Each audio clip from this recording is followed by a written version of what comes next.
Alexander the Great Idiot was moving towards India. On the way was Persia, ransacked the Persian Empire, killed every male member of the royal family. Went in search of this man, sitting there with a heap of bones. This happened. When Alexander the Great Idiot had this dream of conquering the whole world, but at that time in history,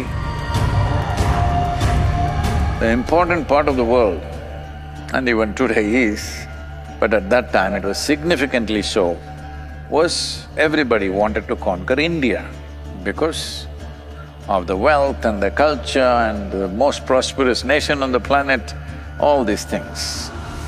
So he was moving towards India. On the way was Persia. So he ransacked the Persian Empire, killed almost all the male members of the royal family, and then he wants to leave, move towards India. But he needs somebody, a vassal king, to manage that. Somebody who's his puppet, who will manage the kingdom for him. You can't just pick up somebody and put them up in those days. They must be of the royal family, otherwise people will not gel with that. So he started looking, but unfortunately he had killed every male member of the royal family. Then somebody said, there is one prince who left the family long time ago and he spends all his time in the graveyard. The Persian people have this, that they're dead, they neither bury nor burn. They're very smart people. Even today, they're very smart people. Why waste firewood on the dead? Fuel. Why pollute the air by burning? Why take the labor of digging holes in the earth? Just leave it for the birds and other scavengers to eat the meat. Then the bones alone you bury, which is easy because after 100 people have died, one colossal digging you have to do, easy. I'm just saying, this is their way, this is their tradition.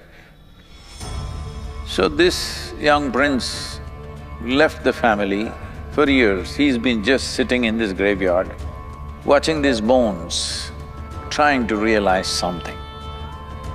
There's a whole tradition in India that yogis, first part of the training is they're sent to the cremation ground, go sit there and watch.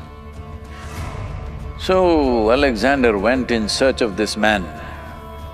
So he was sitting there with a heap of bones. Alexander said, see, I will make you the king, you just be there as a king. I will take care of everything, my soldiers will manage everything, my people will manage everything. You just be the king, sit on the throne, wear the crown, we'll take care of everything. Then this prince, looking at a heap of bones here, like a disappointed vulture, because vulture is disappointed if the bone doesn't have meat. Like that, he's looking at it and says, see, so many have died here, many of them killed by you. And some are rich, some are poor, some were royal family, some were ordinary people, some were high, some were low. I've been trying to make out through these bones, which one is high bone, which one is low bone, which one is royal bone, which one is ordinary bone, which is a rich bone, which is a poor bone. I'm not able to get it, can you tell me? Alexander looked at it, this is too complex for me, he just left and went away. It was too much for him. The most precious thing is your life, it is slipping away. You are thinking this and trying to find explanations for the drama that's happening around you, time is going away. If you could stop time and discuss how your husband is not okay, we can do it. But time is going away. But we are investing time in things that we don't care for. If you knew time is going away, you would not invest in things that you don't care for, isn't it? So I'm thinking of creating a device, we are working on it right now, that every day it's reminding you, oh, you're 50 years of age, 50% of the sands of time are gone. And as you see it, it's just going away. You've seen the old hourglasses, that was just telling you the hour is getting over. This we make it little enlarged to see how your life is getting over all the time. Because if you sit, it goes away. If you stand, it goes away. If you do something wonderful, it goes away. If you do something nasty, it goes away. You did nothing, it goes away. This is the nature of time and life. If you want to rise above the time process, there is a way. But that also you must dissolve in a way.